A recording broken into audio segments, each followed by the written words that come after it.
No, I should have done that while I was peeing. Okay, cool. Or whatever else you decide to throw up against us. It's going to be a link to the song Detachable Penis. Dude, I'll have to send you my dick that I found. That it's the only song I like from these guys. Oh, wait a second there. Hands.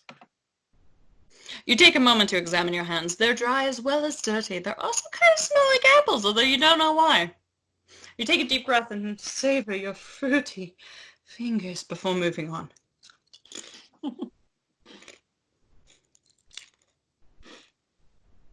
So, wait, you're going to send me your dick? I'm going to send you a song later that's called My Dick. Got it. Soap. Soap! No, towel. Take another paper towel from the towel dispenser. Paper towel dispenser. Why? I don't know. Whatever. So the reason why it happened like that is because I had already clicked on soap, and that was where your boss fires you. Right.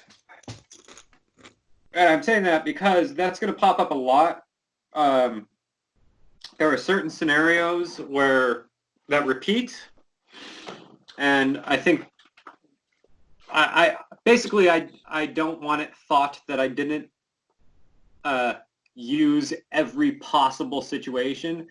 All I've done is just edited out the repeats. Gotcha. So. Repeat and repeat. We're sitting on a fence. Yeah. Trash. Trash! You kick the trash can lid, wad up the dirty paper towel, and then toss it into the trash. A feeling of serenity fills your heart. I think that was a repeat. Repeat. Ironically enough. Oh, here we go. You squirt some soap into your dry hands. Now the soap is liquid.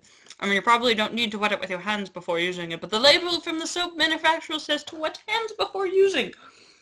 Maybe the soap is more active or just gentler on the skin or something? Anyways, you didn't do the steps in right order, and now I'm going to have to kill you.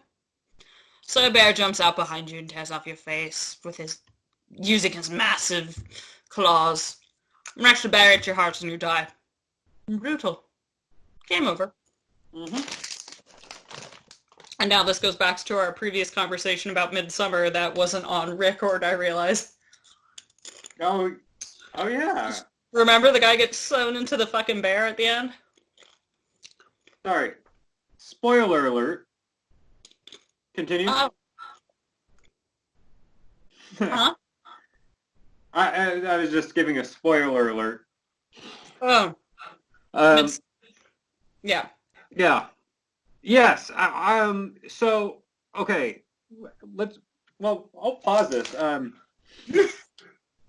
Yeah, there's so much foreshadowing,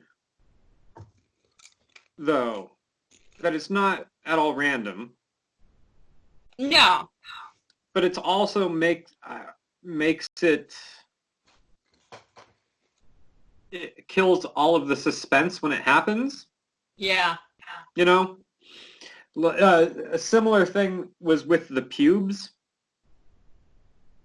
That whole sequence of her, doing the love post and everything, we already knew what was going to happen because of all of it was all foretold. Yeah, I mean, it was step by step shown what was going to happen. And then it step by step showed it happening. You don't need to do both of those. Or don't do them so, obviously in order. Yeah. No, I agree. You can have... I don't know. And then it's not... So this does go into the conversation that we had, off the record about this filmmaker. Because it's such a good-looking movie. I feel like we need to specify. Okay, so guys, we're talking about Midsommer and Hereditary. I'm looking up the guy's name though. Yeah, that director, whatever his name is, we're talking about his work. It's all beautiful, but he spoils his own stories. Ari Aster. Yeah, he spoils his own stories, or he has what we were talking about beforehand, which I guess we'll bring up here since I bitched about the. that You saw the bear. I saw The bear? Bear and I was like, I immediately went. Actually, another quick tangent. How's Bear doing? We had to put her down in June, actually. What? Wait, did I already know that? I think you already knew that. It was on Facebook? All right. Actually, you know what? I think I never actually put up. I kept trying to like word a memorial Facebook page for her, post for her, and I just couldn't do it. I couldn't do it. We had to. She got hip dysplasia. She's 16 though. Yeah. No, she had a good life, definitely. She definitely had a good run and all that. But A previous guest on this very program. she was a previous guest. Let's a drink, a toast. So, Okay. memorial toast to Bear. I don't think I knew that. Yeah, we had to put her down. She her hips got so bad she couldn't walk anymore. Yeah. And like she couldn't get up without assistance. She Yeah. just kept falling over. But she had all of us there when she went. Good. Bo and I were there with her. But she was Well, ready. at least somebody was there. Yeah, well, it was one of those, like, my mom couldn't be in the room with her, but, like, we all took her to the vet. We all stayed with her up until they got the shots out, and then my mom left the room, and that was me and Bo, and then they give the first shot to, like, put them under, just to anesthetize them. It doesn't kill them. Yeah. The shot stops the heart. She was gone before the first shot was even finished. Like, she was ready to go. She was hanging on for us. Yeah. She was ready.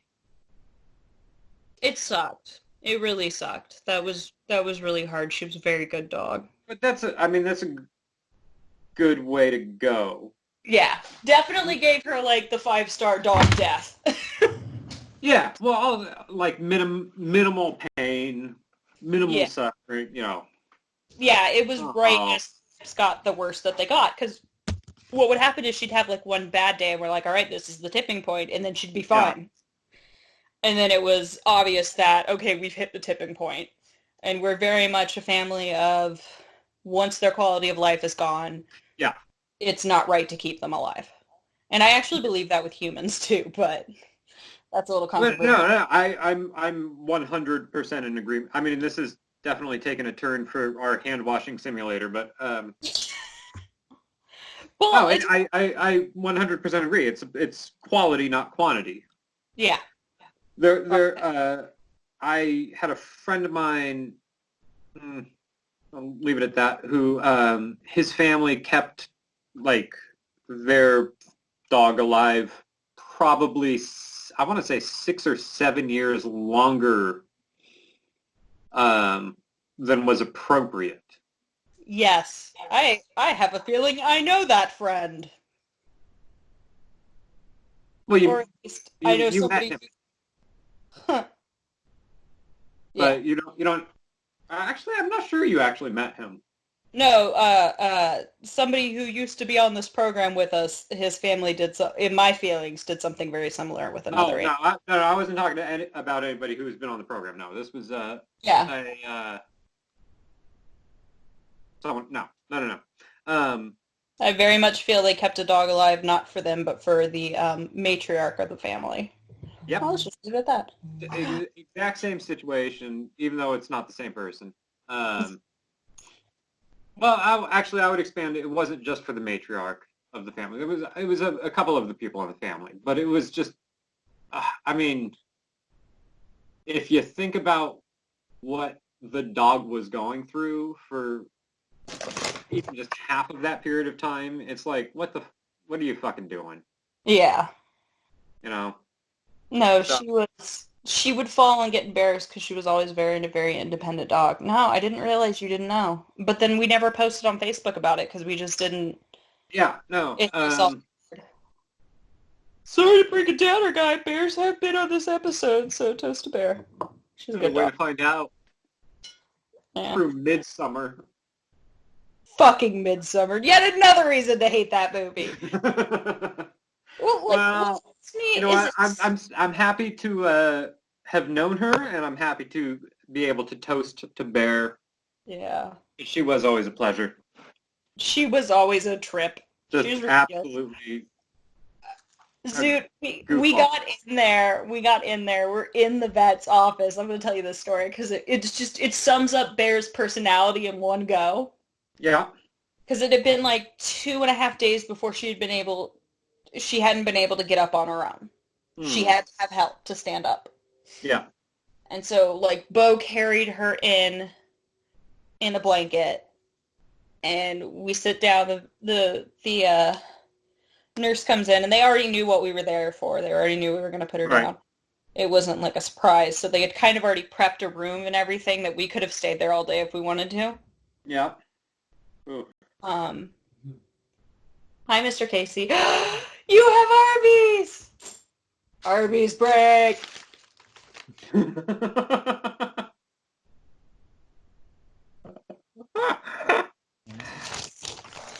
Sorry, I have to narrate the hand washing simulator, and I'm a little drunk. Wait. And you just took an Arby's break in one of the most depressing stories. This is Zoot, Kasey Zoot. Even though you guys can't see each other, you can hear each other. Yeah. How's it going, man? Wait. Nice to meet you. Kind of. We're meeting whatever. One of these whatever days. this is called. This is Let's Toast To. This is Let's Toast To. I believe you were supposed to be a part of it last week. Yeah. Yeah, my schedule's getting tossed about. Yeah, because dumb fuckers. You probably could have been a part of this one. But thank you for the Arby's sandwiches and Arby's sauce, and if you could bring me another Coke for a mixer. Yeah. We're only about halfway through this.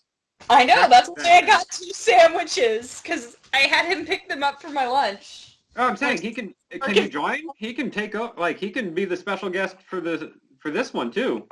Oh, yeah. He can still join in. Yeah, that's true.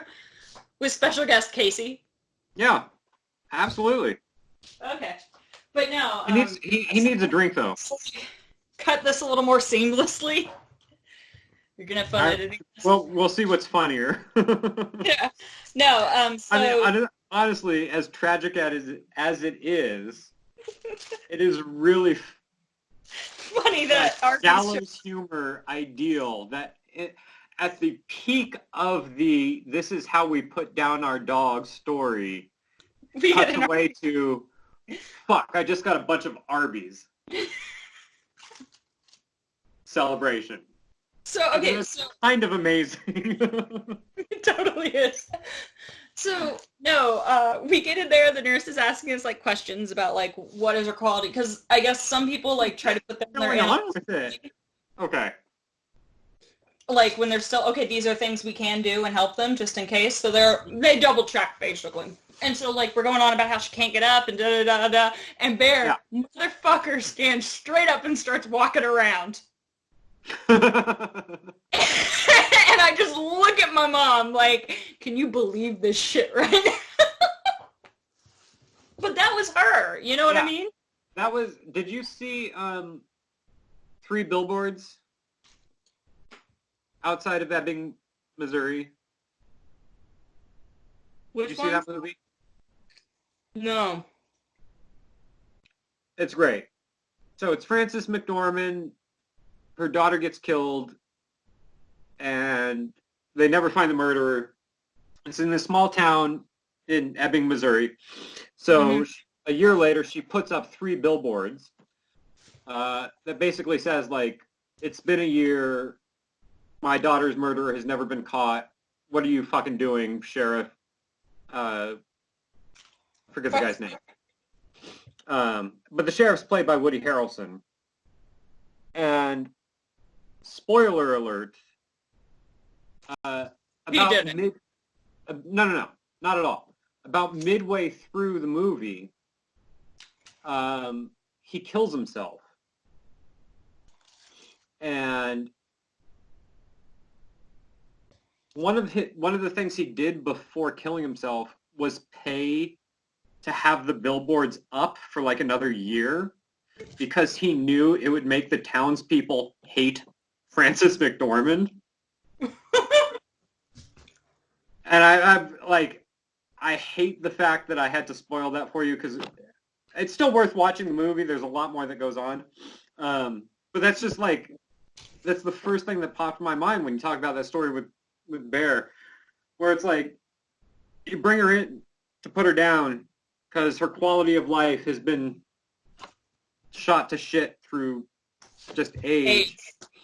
And the very last thing she does as you've brought her in is basically just get up and show how much life and how spry she still is, making you appear the bad guy because of that, no matter what. I mean, Bear could have been fucking 60 years old, and she still would have pulled that shit. Oh yeah, she would have. So anyway, are we going to resume our text adventure here? Let me see if I can get... I'm going to grab another coat because I'm out. Okay. So give me a second. Yep. I might actually take this opportunity to pee. That would be a good idea. I think I'm going to change my pants because I'm wearing PJ pants and they're super hot now. Oh, yeah. You want to get into more formal wear for this part of it. Yes, I do. Okay.